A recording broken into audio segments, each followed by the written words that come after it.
The first light crept over the horizon like a trembling whisper, spilling thin gold through the crooked boards of Naomi's cabin. It found her there, seated as always by the door, shawl drawn tight around her shoulders, the world outside still wrapped in mist. The air smelled faintly of dew and wood smoke and bread. Always bread. She could hear his steps long before he reached her porch. The gravel crunch was slower now, weaker. Age had found him too, though he tried to mask it with the same rhythm he'd carried for 30 years. Every dawn, the same ritual. He would walk from the big house to her cabin, carrying a single loaf wrapped in a cloth as white as ash. No words, no greeting, just the bread. Naomi's hands, gnarled and thin, rested in her lap. She didn't rise. She never did. There was no reason to anymore. Their mornings had become a performance of ghosts, his guilt. Her endurance played out beneath the fading bones of the plantation. The door creaked. The man stood there, framed by the pale fog. His hair, once iron black, was now a cloud of grey above eyes that had seen too much and understood too little. He didn't look at her. He never did. Not for long. He placed the bread on the small wooden stool beside her, adjusted the cloth as though the gesture itself could erase history, and lingered for a breath. Naomi watched him without expression. The bread steamed faintly in the cold air, filling the room with a scent that stirred something old inside her chest.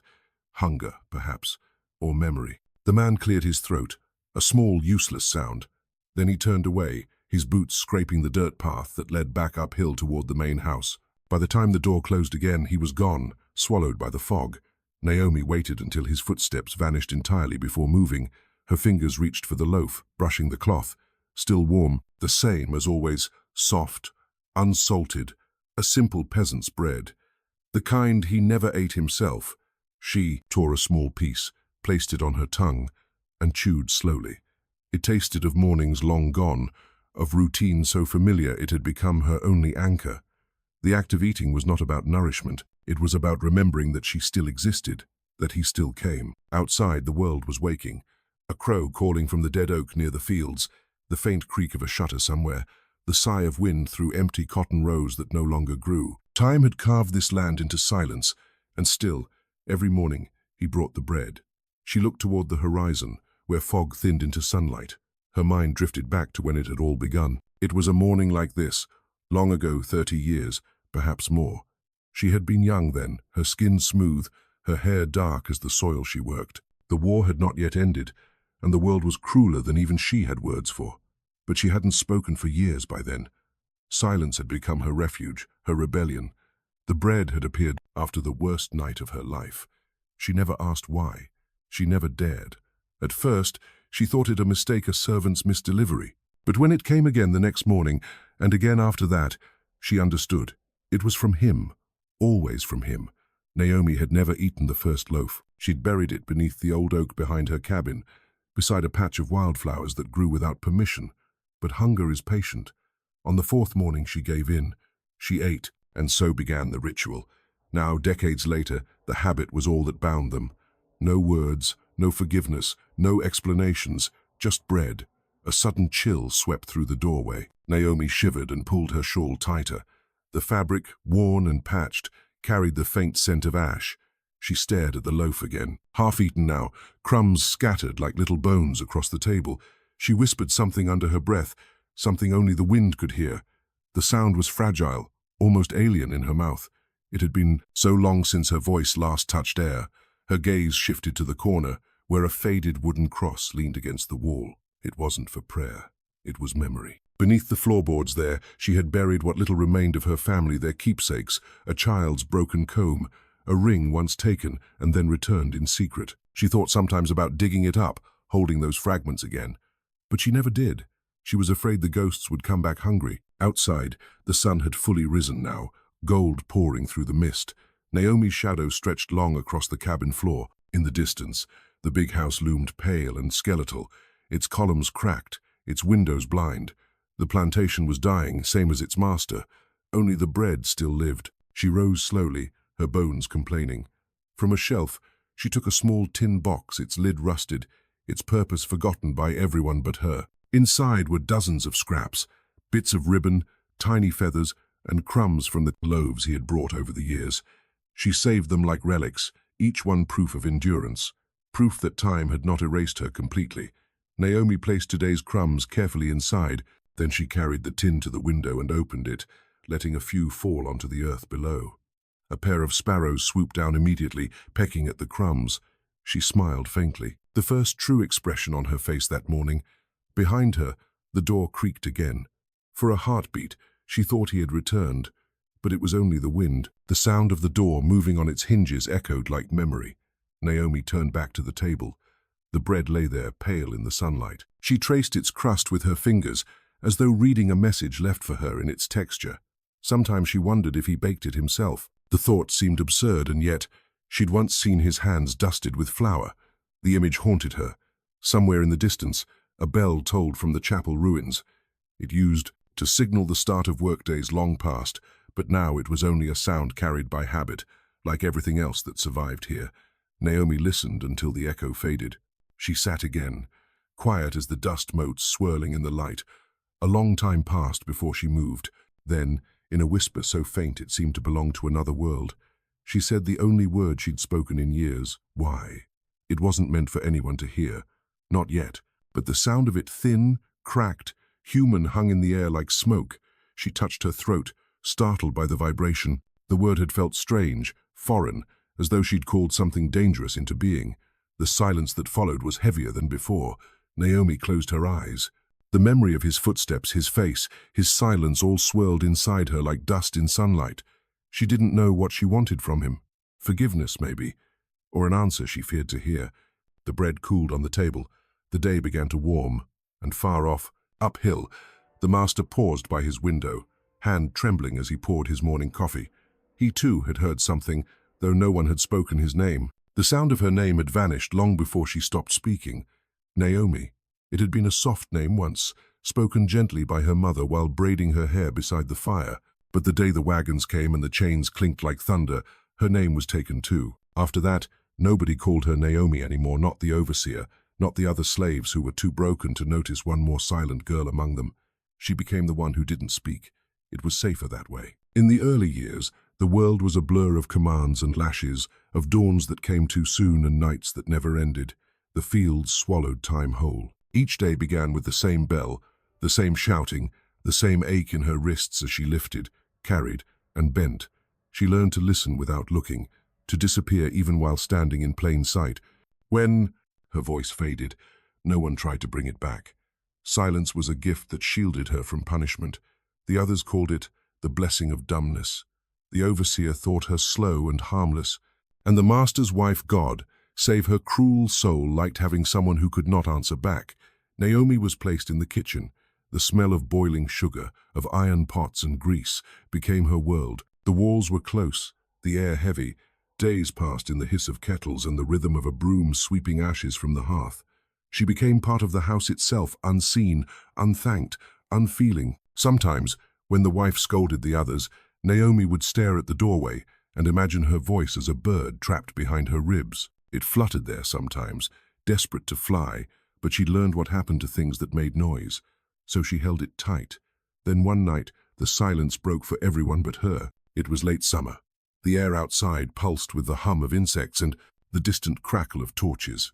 Naomi had fallen asleep by the fireplace, her hands still sticky from dough.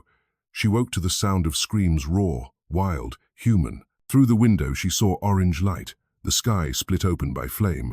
Men were running, shouting, horses bucking against their reins. The smell of smoke filled her chest. By the time she reached the doorway, it was already too late. The big house yard was chaos. A man lay bleeding by the well, his shirt torn open, and two slaves were dragged toward the barn in chains. Naomi recognized one of them, her brother. He looked at her just once, his eyes wide, not with fear but with warning.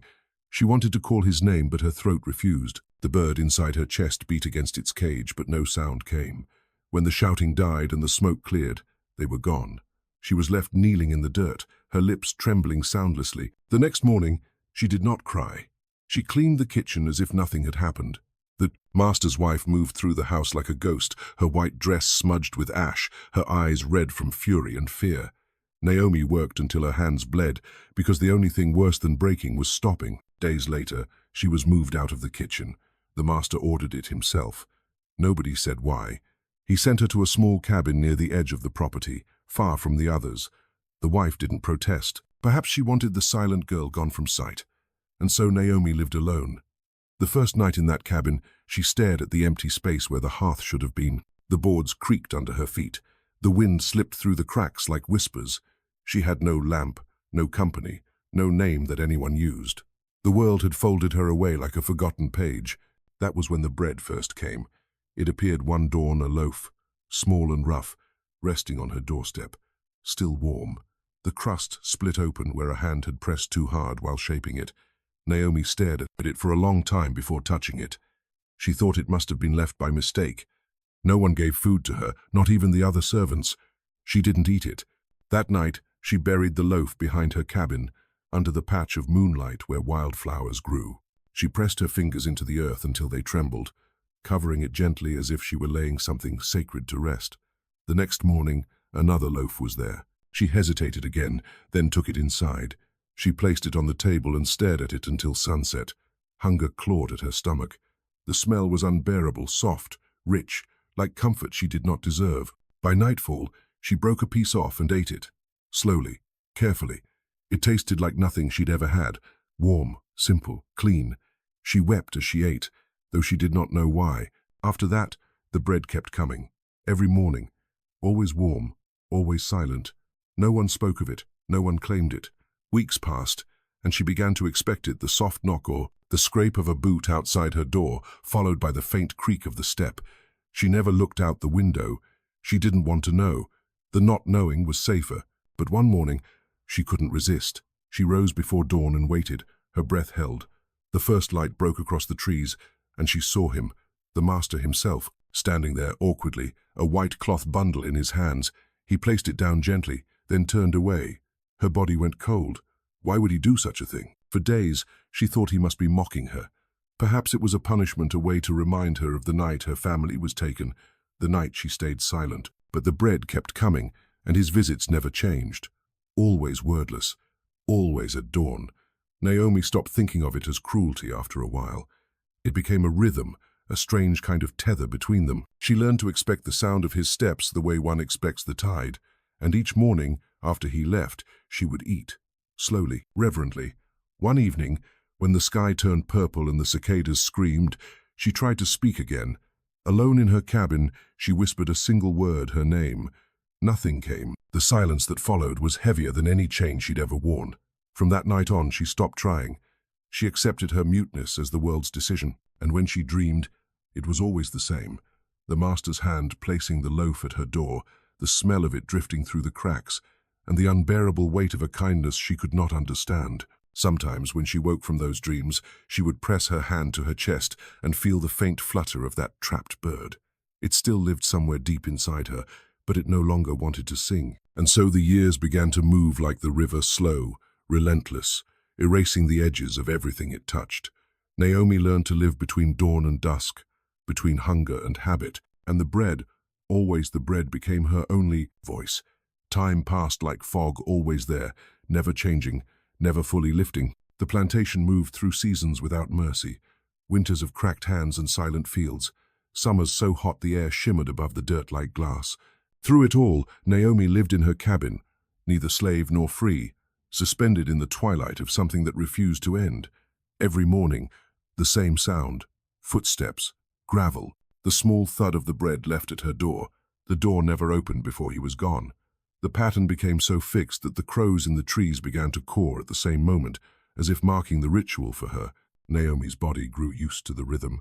She would wake before dawn, not from alarm or habit, but from the strange internal knowing that he was coming. She would sit quietly at the table, shawl wrapped tight, eyes fixed on the sliver of light beneath the door.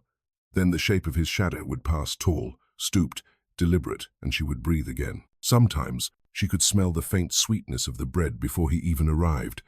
Sometimes she imagined she could hear his breath on the other side of the door, a single exhale that carried decades of guilt. And yet he never spoke. Neither did she. Their silence filled the small space between them like a third presence, a ghost that never stopped listening. The others on the plantation began to notice, of course. They called her the bread woman, half in pity, half in superstition. Some said the master had lost his mind, that he saw her as a saint who held the key to his forgiveness. Others whispered darker things, that she'd bewitched him somehow, that her silence was a curse that kept him bound to her. Naomi didn't care what they said. She no longer belonged to the chatter of the quarters. Her life was too small, too still. The bread came, the days passed, and the years folded in on themselves like pages in a worn Bible. She marked time by the texture of the loaves. When they were heavy and dark, she knew the rains had ruined the wheat. When they were light and airy, she guessed the fields had been kind. When one arrived cold and stiff, she knew he'd forgotten, or remembered too late. Once, when a storm flooded the paths, he didn't come. The next morning, the loaf appeared anyway wet, half ruined, but there. Naomi dried it beside her hearth and ate it piece by piece, pretending it was the same as before. She could almost taste the apology baked into it. The master aged, and the land aged with him. His hair thinned, his back bent. He still carried himself with the posture of ownership, but something in his gait had changed. The overseers came and went, new men who didn't understand the quiet truce that existed between cabin and house. Some tried to interfere, once even mocking the sight of their master walking bread to a woman who barely looked up. The next morning, that overseer was gone, fired or fled. No one asked which. After that, no one mentioned Naomi again. Sometimes, when she caught a glimpse of him from afar, perhaps in the fields at sunset, or through the fog when he walked by the oak trees, she felt the same strange ache that had followed her since the night her brother was taken. It wasn't anger, exactly, nor was it forgiveness. It was the hollow weight of too many days lived in the shadow of something neither of them could undo. She began saving crumbs. It started without thought. One morning, after finishing her meal, she noticed a few pieces left on the table. They looked like tiny bones, pale in the morning light. She gathered them in her palm and placed them on the windowsill. Within moments, a small brown sparrow landed and pecked them away. The next day, she did it again. And again. Soon, the birds came every morning, waiting for her. They became her only companions, tiny fluttering witnesses to the ritual that kept her alive. The master brought bread. She fed the birds. The act felt holy, though she no longer remembered how to pray. Sometimes, she whispered to them not words but sounds, soft and musical. The birds tilted their heads as if they understood. In those moments, she almost felt human again. The years slipped like water through her hands. The world outside the plantation began to shift, but its echoes reached her only as rumors. She heard whispers of war, of soldiers marching, of masters fleeing and slaves running north. But the fields still needed tending, and the bells still rang, and the bread still came. For Naomi, history passed like a dream she'd never been invited to wake from. One autumn, when the air smelled of dying leaves, she woke to find the bread cold and untouched on her step, left hours too early. She hesitated before picking it up. The loaf was smaller than usual, unevenly baked. It worried her, though she couldn't have said why. That night, she saw light burning in the big house long after dark. Shadows moved across the curtains, two figures, pacing, arguing. She lay in her bed listening, her chest tight. The next morning, the bread was gone. Not replaced, gone. The stool outside her door stood bare for the first time in 20 years. Naomi waited all day, then all week.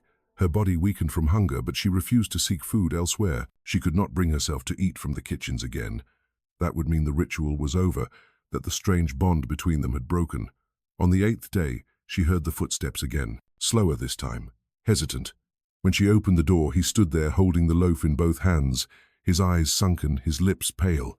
He looked older than she remembered, older than any living man should. For the first time, he spoke.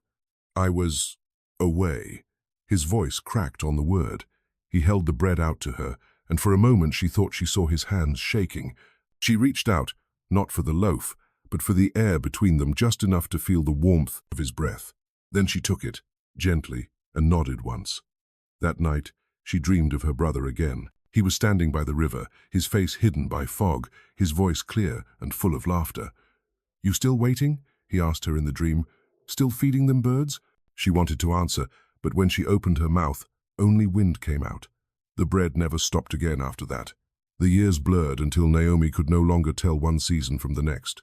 She grew smaller, quieter, her hair turning white like the cloth that always wrapped the loaves. The master, too, began to vanish in pieces, his stride slower, his visits shorter. Sometimes she could hear his cough echoing through the dawn. Sometimes he left before the sky had even lightened, as though ashamed to be seen. Yet still, every morning he came. It became less a ritual and more a haunting, their lives bound together by something neither could release. The plantation rotted around them, the fields overgrown, the fences broken, the slaves scattered or freed. But Naomi remained, and he, for reasons she could not name, kept bringing the bread. By the 30th year, Naomi's hands trembled too much to cut the loaf. She began to tear it apart instead, feeding the crumbs to the birds first, then taking what little remained for herself. Each bite felt like an echo of every morning that had come before. The silence between them had grown thick enough to fill the world. It was a silence heavy with history, with the weight of sins too old for words, but it was all she had. Sometimes, as the sun rose, Naomi would close her eyes and imagine she was young again, barefoot in the dirt, her mother's voice calling her name from far away. She never opened her mouth to answer. The bird inside her chest still slept. But deep down, in the quiet corners of her soul, she knew that one day, before the end, she would have to ask why. The house had changed. Once proud and whitewashed, its paint now peeled in long curling strips that fluttered in the wind like shedding skin. The grand porch sagged under its own memory.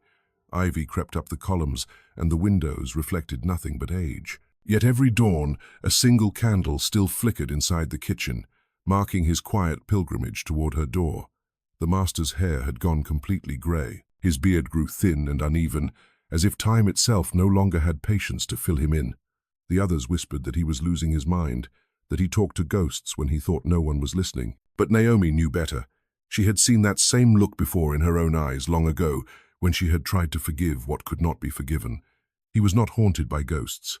He was haunted by himself. Every day he brought her bread, and every day she took it without a word. But something in him began to falter. His hands trembled now when he set it down. His breathing came shallow, quickened by the weight of memories that would not die. He began talking to himself, though never loud enough for anyone else to hear. Words carried on the wind, broken, uncertain small fragments of confession that never reached her ears, but hovered near the cabin like prayer fragments blown apart by breeze. Once, Naomi opened the door just a heartbeat too soon. The candlelight caught him mid-motion, his head bowed, his lips moving. She froze, and for the first time in 3 decades, their eyes met not by accident, but by will. The master's voice faltered. The loaf trembled in his hand. He set it down, slowly, almost reverently. Then he turned away without a word. From that day, Naomi felt the silence between them change. It was no longer still. It vibrated with something she couldn't name, a slow stirring beneath the old grief, a weight that had begun to shift. She didn't understand it, but it frightened her all the same. In the quarters, the few who remained began to speak of strange things. One said he'd seen the master kneeling in the chapel after midnight, whispering to the dark. Another swore he'd found a letter on the parlor table, written in the master's hand but never sealed, just a page of names, crossed out, rewritten, crossed again. Naomi's name stood at the bottom, written in the same hand but smaller, trembling. The whispers grew like weeds. Some called it repentance, others called it madness. Naomi didn't know which to believe. She spent her days sitting by the fire, the bread untouched beside her. Sometimes she would press her fingers against its crust, feeling the heat fade, the softness turn hard. She thought of the master baking it, or perhaps someone in his kitchen doing it for him, and wondered if he thought of her as the dough rose. Did he watch it bake, thinking of the hands that once bled for him? Did he know that the smell of it filled her chest with both hunger and hate? Each night she dreamed of that same field, the one where her brother had fallen. But now, there was something new in the dream. The master was there, standing beside her, not as a lord but as a man. His clothes were stained, his eyes hollow. He held out a loaf of bread, and when she refused it, he broke it in half and placed it on the ground between them. Then she'd wake up, heart pounding, unsure if she'd wept or screamed in her sleep. By the 29th year, sickness began to take him. His gait slowed, his visits grew erratic. The bread arrived later and later, sometimes cold, sometimes forgotten altogether. Naomi noticed, but she said nothing. She had grown old herself, her body fragile as paper, her breath thin, yet her eyes still burned with the same quiet endurance that had carried her through every lash, every night, every loss. One morning, she found not a loaf, but a folded note tied in twine on the stool outside her door. She hesitated before opening it, her hands trembling. The paper smelled faintly of the house of oak smoke, candle, wax, and something deeper, something like sorrow soaked in time. In the dim light, she unfolded it carefully. For what I took, I tried to return. For what I broke, I could not mend. But I could bring you bread. The handwriting wavered, as though each word had cost him breath. Naomi read it once, twice, then let it fall into her lap. She did not cry. She simply sat there, staring at the stool, waiting for footsteps that did not come. The next morning, the bread was there again, warm, fresh, whole. No note, no sound of retreating boots. Just the faint impression of a man who could not stop asking forgiveness from a woman who could no longer give it. As winter deepened, the plantation grew silent. Snow fell like ash, covering the fields, the paths, the graves. Naomi's cabin roof sagged under its weight. She lit her fire higher than ever, knowing the cold could take her in her sleep. But each dawn, through storm or frost, the bread still appeared, sometimes half-frozen, sometimes burnt, but always there. She began to speak to it, softly, as one might speak to a friend. "You keep comin', don't you?" she whispered one morning, tracing a crack in the crust. "Ain't tired yet?" Her voice startled her. It had grown hoarse with disuse, almost foreign. The sound filled the tiny room, bouncing off the walls as if waking ghosts that had long gone to rest. She covered her mouth quickly, afraid that someone might hear. But outside there was only the hush of snow. That night she dreamed of a table set for two, a single loaf between them, steam rising. The master sat opposite her, but his face was blurred, fading in and out of focus like smoke. He reached across the table, hand trembling, and whispered something she could not hear. She tried to answer, but the words dissolved on her tongue. When she woke, tears had frozen on her cheeks. The whispers from the big house grew darker. Servants spoke of fevers, of coughing fits that left the master bent over like a dying tree. They said he barely slept now, that he'd ordered no medicine, refused all help. "He say it's the Lord's hand," one of the kitchen women muttered near the well. "Say he deserve what come." Naomi heard this and turned away. There was no triumph in it, no satisfaction, just the dull echo of inevitability. The same man who once commanded her life now fought for his own breath, and still he brought her bread. Each step must have been agony, each dawn a test of will. But he came. Naomi began to dread the sound she once waited for. She prayed silently that one morning he would not appear, that the bread would not come, that the ritual would finally end. But it never did. The day came when she opened the door to find 2 loaves instead of 1, wrapped together, bound in linen. She frowned, puzzled, then noticed the handwriting scrawled on the cloth. "In case I cannot come." Her breath caught. The air felt too still, too heavy. She sank to her knees, the bread in her lap, and stared at the words until they blurred. She did not need to be told. The moment she saw that writing, she knew. Something inside her broke not with sound, but with the kind of quiet that changes everything. For hours, she sat by the door, waiting. The sun rose, then set, painting her face in amber light, but no footsteps came. And yet, she could swear somewhere in the wind, faint but certain, she heard him whisper her name. That night she could not sleep. The bread lay untouched beside her, the fire burning low. She listened for the echo of boots on gravel, but the night gave her nothing. In her heart she knew the time of silence was ending, and soon, perhaps tomorrow, perhaps the next, she would ask him the question that had waited 30 years to be spoken. The morning after the double loaf, Naomi woke before the first light. Her sleep had been thin and restless, filled with half-formed whispers that seemed to echo through the dark. She lay still, staring at the low wooden ceiling of her cabin, counting each creak as if measuring time itself. The room was cold, the fire dead. Her breath fogged the air like ghost smoke. She rose slowly, every bone aching with the weight of 30 years. On the small table near her bed lay the 2 loaves, still wrapped in the linen cloth marked by his trembling handwriting, "In case I cannot come." She touched the words, tracing them with her fingertips. The ink had bled slightly from moisture, the letters soft and human. Her hand lingered there, unsure whether to unwrap the bread or preserve it like a relic. She decided neither. She simply stared. The silence outside was complete. No birds, no footsteps, no faint hum of life from the big house. Even the air felt afraid to move. Naomi waited until the first ray of dawn crept across the floor, then stepped outside. The ground was slick with frost. The fields stretched out before her, endless, grey, hollow. A fog hung over them, and beyond the mist, the big house stood hunched and dark, its chimneys still. She felt something stir in her chest, a heaviness that wasn't sorrow or fear, but something in between, something like an ending. It took her almost an hour to cross the distance. Her gait was slow, uncertain. The cold gnawed at her knees, the hem of her dress wet with dew. By the time she reached the front steps, her heart was pounding from both effort and dread. The door was slightly ajar. That had never happened before. She hesitated, gripping the wooden rail, her breath shallow. For 30 years, she had seen him only from a distance or through that narrow slit of light beneath her own door. Now, for the first time, the boundary between them stood open. She pushed the door gently. It groaned on its hinges, releasing a wave of stale air that smelled of smoke and sickness. The interior was dim, the curtains drawn. Dust hung in the sunlight like slow-moving ash. "Master?" Her voice came out cracked, uncertain.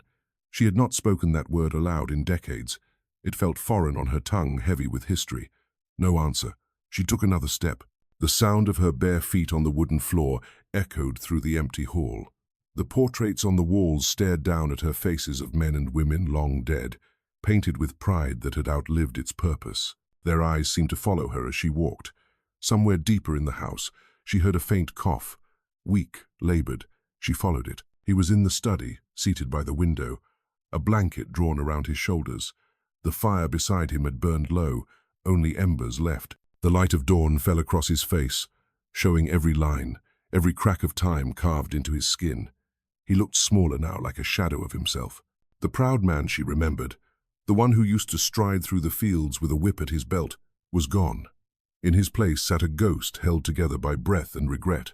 When he turned his head and saw her standing there, his eyes widened in disbelief. For a moment, neither of them spoke. The silence stretched so long that Naomi wondered if he might collapse under it. Then, with visible effort, he smiled. "You came," he whispered, his voice rough as dry leaves. Naomi didn't move closer. "You didn't bring the bread." He blinked, as if startled by her words. Then a rasping chuckle escaped him, soft, painful. "I thought I might be forgiven for missing one day." His hand trembled as he reached toward the small table beside him. A half-eaten loaf rested there. "But I see you didn't eat yesterday's." Naomi's gaze drifted to the bread. "You wrote it," she said quietly, "in case you couldn't come." He nodded once. "I knew the day was near." Silence filled the room again, thicker than before. The only sound was the faint crackle of the dying fire and the slow, uneven rhythm of his breathing. "Why?" Naomi asked suddenly. The word cut the air like a blade. He looked up sharply. "Why, what?" She took a step forward, her voice steady but cold. 30 years, every morning. That bread, why?" He stared at her, as if the question itself pained him. Then he turned toward the window, his gaze drifting to the fields beyond. For a long time he said nothing. Finally his voice came faint, trembling. "Because I couldn't bury him." Naomi froze. Her lips parted, but no sound came. "What?" He swallowed hard, his hands gripping the blanket. "Your brother, Elijah." Her pulse thundered in her ears. The sound of that name, his name after so many years, struck her like lightning. "You," she began, but he raised a trembling hand. "Please," he whispered. "Let me say it." The words spilled out slowly, unevenly, like stones dragged from deep mud. He told her about the night Elijah was taken, how anger and fear had burned through him like fire, how the other men had cheered, how he had tried to prove his authority, his manhood, his power. But afterward, when the shouting stopped, when the fields fell silent, he had gone back alone to where the body lay. "I thought I could live with it," he said. "We all thought we could live with what we did back then, but I couldn't. He was just a boy, just—" His voice broke. "He looked like my own son." Naomi's knees weakened. She gripped the back of a chair for balance. The room swam in a blur of light and shadow. "I buried him by the river," he continued. "But the ground was wet. It kept giving him back. I dug and dug until my hands bled, and still the earth would not keep him." He looked at her then, eyes wet, pleading. "So I brought you bread." Naomi stared, her breath shallow. "Bread?" It was the only thing I could do that felt human. Every morning I thought, if I can give her one small piece of what he'll never taste again, maybe, God will believe I'm sorry. He coughed, the sound raw and jagged. Blood stained the corner of his mouth. But God never answered, so I just kept coming. For a long time Naomi said nothing. Her mind swirled with the echoes of his confession, the river, the earth, the boy who would not stay buried. Finally she whispered, "You think bread can wash away blood?" He bowed his head. "No, I think nothing can, but I had to try." She moved closer, the distance between them shrinking with each step. When she reached the hearth, She stopped and looked down at him. His hands, pale and thin, rested in his lap like paper. The veins stood out blue beneath his skin. "You should have come to me," she said softly. "Not to the door. To me." He looked up, eyes hollow. "I was afraid." "Of me?" He didn't answer. Naomi's eyes glistened, but her face stayed hard. "You brought me bread all them years, but never once brought the truth." He nodded slowly. "Until now." A tear slipped down her cheek before she could stop it. She wiped it away quickly, as though ashamed. The master reached for the loaf beside him and held it out. His hand trembled. "It's all I have left to give." Naomi looked at the bread, then at him. Slowly she reached out and took it. Her fingers brushed his for the briefest moment, a spark of warmth in the cold morning. She held the loaf close, feeling its weight, its warmth, its history. And for the first time in 30 years, she spoke his name. "William." The sound of it filled the room like a prayer. He closed his eyes. "Thank you," he whispered. But Naomi wasn't thanking him. Not yet. The sky hung low and bruised that morning, swollen with rain. Naomi stood by the window of the big house study, the same room where his confession had left the air heavy and trembling. Outside, the fields glistened with mist. She could smell the wet soil, the same earth that, 30 years ago, had refused to hold her brother. Behind her, William, no longer master, not in any way that mattered, sat slumped in his chair, the blanket pooled around his frail frame. His breathing was slow but steady, like a pendulum swinging between this life and the next. She turned to face him. "You said the river wouldn't keep him." His eyelids fluttered open. He looked up at her, weary, the weight of years pressing down on every syllable. "I went back," he whispered. "After the rains, the ground gave way. The current took him. I thought it was punishment." Naomi's voice was flat, steady. "You buried him by the bend." He nodded. "Near the willow tree, where the water runs quiet before it widens." Her hands trembled at her sides. She remembered that place. She'd been there once, as a child. Elijah used to throw pebbles into the current and laugh at how the ripples ran faster than he could count. The memory came rushing back with cruel clarity. Naomi's voice broke. "You left him there, alone." He turned his face away, as if her words struck him physically. "I didn't know how else to make it right," he murmured. She took a slow breath, steadying the storm inside her. "You could have told me." "I couldn't bear your eyes," he said quietly. "Not after what I'd done." Naomi walked toward him, the floor creaking under her steps. "You bore it anyway," she said. 30 years of it. Bread and silence. That ain't mercy. That's a sentence." His gaze lifted to her, pale and hollow. "I gave myself one." Outside, thunder rolled. The first drops of rain began to fall against the window, tracing long, trembling lines down the glass. Naomi stood near the hearth, staring into the low flames. The smell of ash filled the room. "Take me there," she said suddenly. William frowned. "Where?" "To the river." His body tensed, his breath catching in his throat. "Naomi, I can barely stand." "Then I'll walk slow," she replied, her tone cold and final. "But you're coming." He tried to protest, but her eyes, those deep, unbroken eyes, left no room for refusal. She wasn't asking. She was calling a reckoning. By noon, the rain had steadied to a light drizzle. Naomi wrapped herself in a dark shawl, and William, leaning heavily on a cane, followed her down the front steps. The path was slick and uneven, each step a reminder of how far time had carried them apart and how cruelly it had now brought them back together. They moved in silence. The world around them seemed to hold its breath, the trees motionless, the birds hushed. Every sound was magnified. The crunch of wet leaves, the groan of the cane against stone, the slow rhythm of their breathing. When they reached the edge of the fields, Naomi stopped. The land sloped gently toward the river, where the old willow tree still bent low, its branches dipping into the current. The sight struck her like a blade. It was all still there. The river, the bend, the soil that had once refused to take her brother in. William's steps faltered. He gripped his cane tighter, his knuckles white. Naomi turned to him. "Show me." He hesitated. Then, with visible effort, he moved ahead, limping through the mud. He led her to a small rise near the bank where the grass grew sparse and brittle. "This is where I dug," he whispered. "Here." Naomi knelt. The ground was damp, soft beneath her fingers. She closed her eyes and pressed her palms into it, feeling the cold earth pulse against her skin. For a moment, the world fell away. She saw Elijah's smile, the flash of his teeth, the way he used to hum when he worked, the sound of his laughter in the twilight. She heard the whip crack, the screams, the river's roar. All of it collapsed into one sound. Silence. Naomi's lips moved in a whisper that wasn't quite a prayer. "You kept him here." William sank to his knees beside her, his breath ragged. "I came back every year," he said. "When the rain stopped, I brought flowers sometimes.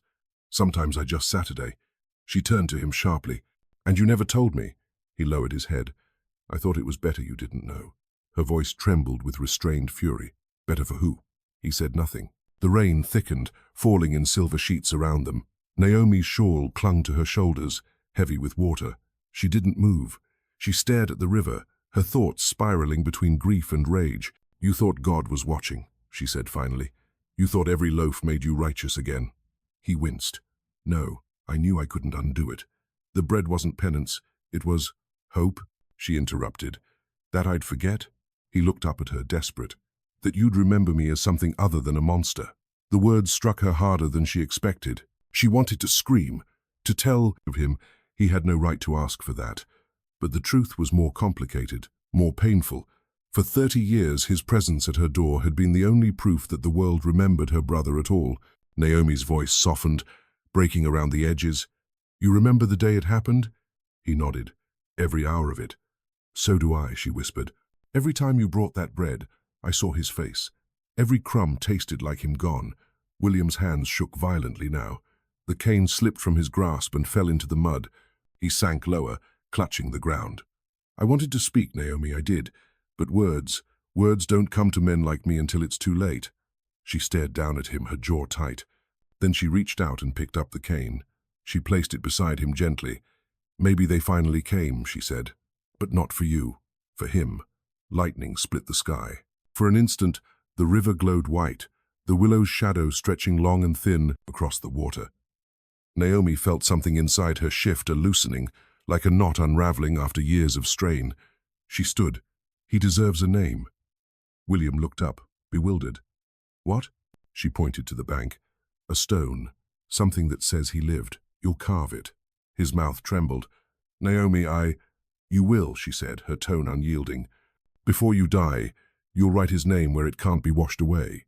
He bowed his head. "Yes. And when it's done," she added softly, "you'll leave this place." The rain fell harder, but neither of them moved. The river churned, brown and wild, carrying fragments of leaves and branches away. William's voice was faint when he spoke. "And you?" Naomi looked toward the horizon, her eyes calm and hollow. "I'll stay. Someone's got to feed the birds." Hours later, as dusk fell, the two figures stood side by side at the river's bend. Between them lay a small stone, freshly carved with trembling hands. The letters were crude but clear. Elijah. Beneath it, Naomi placed the crust of a loaf, the last one he had ever baked. The current licked its edges, then carried it away downstream, slow and solemn. She watched until it disappeared. Then she turned to William. "Now you've said it." He nodded weakly, tears cutting pale lines through the dirt on his cheeks. "Go," she whispered. He hesitated, then turned and limped back up the hill. His figure grew smaller, swallowed by the rain, until he was gone. Naomi stayed. She sank to her knees before the stone, her palms pressed into the wet earth. For the first time in decades, her lips moved in prayer, not for him, not even for Elijah, but for herself. And when the rain finally stopped, she was still there watching the river, listening to the soft song it hummed for the dead. The morning came and went, but the bread did not. For 30 years, Naomi had woken to the same soft rhythm, the faint crunch of boots on dew-soaked grass, the creak of the step, the whisper of cloth being laid down. It had become the beat of her life, a fragile drum keeping time with her existence. But this morning, the one after the confession, there was nothing. The silence was deeper than usual, a stillness that pressed against the walls and settled into her bones. Naomi sat by the door for hours, her hands folded in her lap, her ears straining for a sound that never came. When the sun reached its highest point, she opened the door. The air outside felt strange, too open, too wide. The fields stretched out in muted gold, the wind moving lazily through the dry stalks. No one was in sight. The birds seemed distant, as though the world had shifted just enough to make everything unfamiliar. She waited until evening, her body still and her heart loud. Every shadow that moved across the yard made her stand, every whisper of leaves made her hope. But by the time the sky burned orange and then purple, Naomi understood. He wasn't coming. She felt the truth in her bones, as if the earth itself had told her. He was gone. Her hands trembled as she closed the door. Inside, the cabin felt emptier than ever. The table looked bare without the cloth and the loaf that always greeted her at dawn. The air smelled only of dust. Naomi moved to the window and sat, her fingers tracing the grooves in the wood. She could still see the faint outline where she had placed the bread each morning, the small, worn circle of clean space surrounded by years of dust. It was an altar, she realized. A shrine to memory, to habit, to the strange mercy that had kept her alive. The confession had cracked something open inside her. The words he'd spoken, the weight of his guilt, the name of her mother carried through all those years. It was too much, and not enough all at once. She wanted to hate him again, but she couldn't. She wanted to forgive him, but she didn't know how. All she could do was sit and wait for a sound that would never return. As night fell, Naomi lit a candle. The small flame flickered weakly, casting shadows that danced like ghosts across the walls. She thought of her mother's voice, soft and steady, singing through the heat and hurt of the fields. She remembered the warmth of her hands as they kneaded dough, teaching Naomi how to fold, press, and shape. She had forgotten those lessons long ago, buried them beneath the silence. But now they came back, vivid and alive. Naomi rose slowly. Her knees cracked with the effort. She took a deep breath and began gathering what she had. A little flour, a handful of cornmeal, the last pinch of salt she had been saving. She mixed them in a bowl, her movements uncertain at first, then stronger. The dough formed beneath her palms, rough and dry, but she kept kneading, pressing her weight into it. Sweat beaded on her brow. The rhythm of her movements filled the silence. Press, fold, turn, repeat. It was the rhythm of her mother's song, the one she used to hum when they worked side by side. Naomi found herself humming too, a faint, cracked sound that shook with every breath. She hadn't made a sound like that in decades. The bird in her chest stirred again, fluttering its wings against her ribs. She placed the dough near the fire, covering it with a cloth. Then she sat beside it, her body trembling with exhaustion. The candle burned low, its flame licking the edge of the bowl's shadow. Outside, the wind picked up, carrying with it the faint scent of rain. She closed her eyes and thought of him, of the boy he once was, of the man who had aged into repentance, of the confession that had set them both free and trapped them anew. She wondered if he had died, or if he was simply too frail to walk the path to her door. Either way, she knew the ritual was hers now. When the dough was ready, she placed it into the pan, the hiss of heat meeting the dough echoing through the cabin like a heartbeat. The smell filled the air, thick and familiar. It smelled of memory, of her mother, of him. When it was done, she pulled it from the fire and placed it on the table. The crust was uneven, but it was warm. The candlelight flickered over it, making it glow like gold. Naomi stared at it for a long time before tearing a piece away. She placed it on the step outside the door, exactly where he had always left hers. The night was silent but kind. She whispered into it not words, but something softer, a breath, a memory. Then she ate her share. It was rough, imperfect, a little burnt, but it filled her like peace. The next morning, Naomi woke to the sound of footsteps. She froze, her breath caught in her throat. Could it be him? Could he have returned after all? She rose slowly, her heart hammering. She opened the door. No one was there. But on the step, beside the piece of bread she'd left, lay a folded note. Her hands shook as she picked it up. The handwriting was familiar, though weaker, shakier. The paper smelled faintly of smoke and old books. Naomi, it read, "By the time you read this, I will be gone. The doctor says my heart cannot last the week, but I could not leave without saying thank you. For listening, for letting me do what little I could. I know bread cannot erase what was done. It cannot bring her back. But it was all I had to give. You gave me forgiveness without words. You gave me peace. I pray the bread gave you the same. Samuel." She read the name twice, her tears falling onto the ink, smearing it into darkness. Samuel. She had never known his name until now. He had always just been the master. The candle guttered in the wind. Naomi pressed the note to her chest. For 30 years, she had lived beneath his silence. Now she would live beneath his absence. The day passed without bread again, but she didn't feel hungry. The hunger that had haunted her all her life, the one beyond the stomach, the one that gnawed at the soul, had quieted. That evening, as the sun bled into the horizon, Naomi baked again. The dough felt easier in her hands this time. Her body still ached, but her movements were sure. When the bread was ready, she placed half of it on the step once more, just as before. "Here," she whispered into the dusk. "It's your turn to eat." The wind carried her words into the trees. For a moment, She thought she heard a voice answer low, warm and far away. Maybe it was memory. Maybe it was mercy. Maybe it was both. She closed the door and sat by the table, the last light of evening soft against her face. The world outside moved on. The fields, the birds, the river, they all sang the same song of endless time. But inside that small cabin, something had changed. The silence that had once been her prison had become her prayer. And though the bread no longer came, its scent lingered sweet, clean and whole. The sky above the valley hung low that evening, bruised with the color of dusk. The air was heavy with the scent of rain and iron, the faint echo of thunder somewhere beyond the cotton fields. Naomi stood at the threshold of the crumbling quarters, her hands trembling not from age, but from something deeper, the strange awareness that time itself was circling back toward her. For 30 years, the rhythm of her days had been marked by the same act, a piece of bread, handed to her by the same man who once owned her body, her life, her silence. That bread had been her measure of survival and her chain both. Now, the house where he had lived, the one she had never stepped inside since freedom, was quiet, empty. The last living trace of its power had withered into dust. But that morning, before the light had even reached the river, she'd found something waiting by her door. One final loaf, still warm, wrapped in a linen cloth. She recognized one belonging to him. Naomi stood staring at it for a long time, her breath caught between disbelief and dread. He was gone. She had seen his body lowered into the ground herself just 3 days before. Yet here lay the bread, as though death itself had found a way to keep its promises.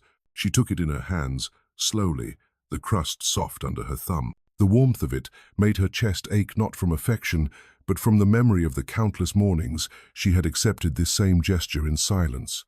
30 years. 30 years of unspoken questions. When she finally broke it, the sound echoed in the empty air. Inside the loaf was folded a small piece of paper, yellowed from heat. Her hands shook as she opened it. "I owed you more than words," it said in his writing. The bread was not mercy. It was confession. "For every piece I brought, I remembered the day I took your life away."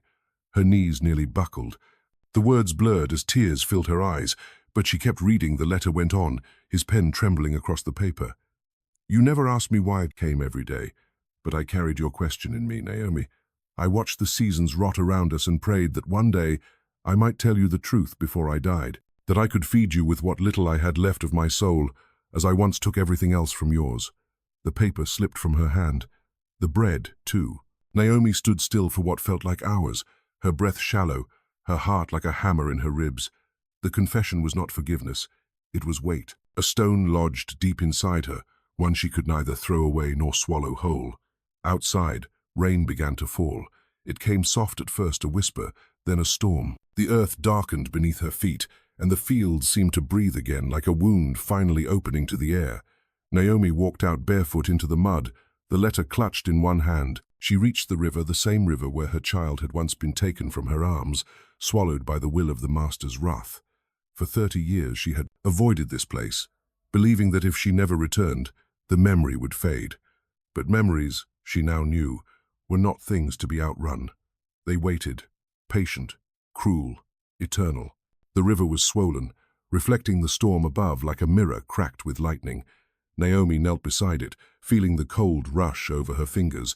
She whispered her daughter's name, then she whispered his. "Both of you took something from me," she said, her voice trembling in the downpour, "but only one ever tried to give it back." The paper dissolved slowly in her grip as she lowered it into the current. It unfurled, drifting away like a pale ghost over the dark water, until it vanished entirely. For the first time in 30 years, Naomi allowed herself to weep. Not the quiet tears of endurance, but the raw, violent sobs of a woman unshackled from both hatred and pity. The rain washed her face, the river pulled at her hem, and in that moment she felt the strange, terrible mercy of being alive. Behind her, the old house stood dark against the horizon. Its windows glowed faintly with the reflection of lightning, like eyes that still watched her. But for the first time, she did not look away in fear. She looked back with the stillness of someone who understood that the ghosts inside were not masters anymore, only echoes. As the storm broke open, Naomi rose and walked back toward the quarters, her body shaking, her breath steadying with each step. She felt lighter, not because the pain had gone, but because it finally had a name. By dawn, the storm had passed. The earth steamed in the early light, and the world smelled of new beginnings, mud, ash, and something faintly sweet. Naomi took the last piece of bread from what had fallen and placed it on the windowsill, untouched. A gift for whatever spirit still lingered in that house, a token of the strange, ruinous bond between them. The river roared on, carrying the letter toward the unseen sea. Morning came quiet, wrapped in the hush that follows a storm. Mist rose from the fields like the ghosts of all who had labored there, soft grey veils drifting through the broken fences and along the ridges of half-drowned cotton. Naomi stood at her doorway, bare feet pressed into the cool earth. The ground was still wet, slick beneath her toes, but she felt the weight of it grounding her, the heaviness of real soil, not the endless dust of yesterday. In her hands, she held the final loaf. It had hardened overnight, the crust stiff and pale. She did not eat it. She only held it, turning it slowly as if searching for the warmth that once came with it, the warmth of his hand, the one that had delivered this daily ritual across decades of silence. She remembered his face at the end, hollow, lined, emptied. The once powerful man who had spent a lifetime surrounded by command but ended his days with no one left to obey him, except her. She had been his last audience, his quiet witness. And now even that role had ended. The house beyond the hill, his house, had begun to sink at the corners. Rain leaked through its roof.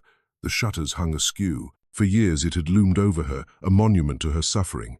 But this morning it seemed smaller, mortal, like him. Naomi took the bread and walked. Her steps carried her through the wet grass, over the worn path that led up toward that house.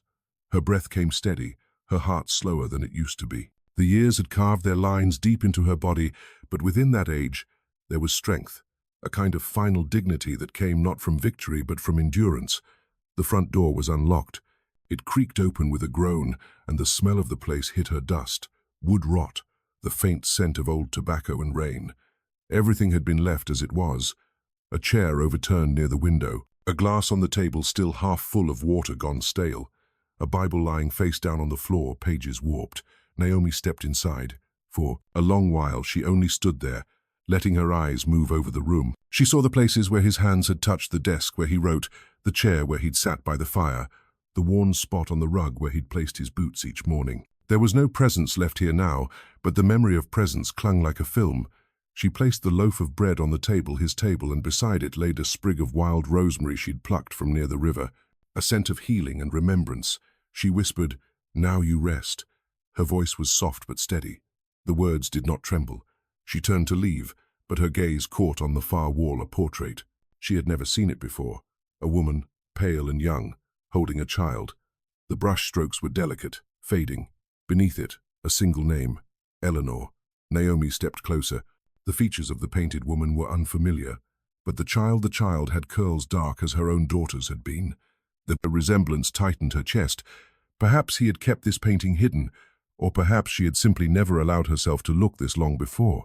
A strange realization unfurled in her mind that he too had lived haunted, that even as he fed her that daily bread, his life had been crumbling under the same weight of memory, of loss. Their punishments, though not equal, had been mirrors of each other.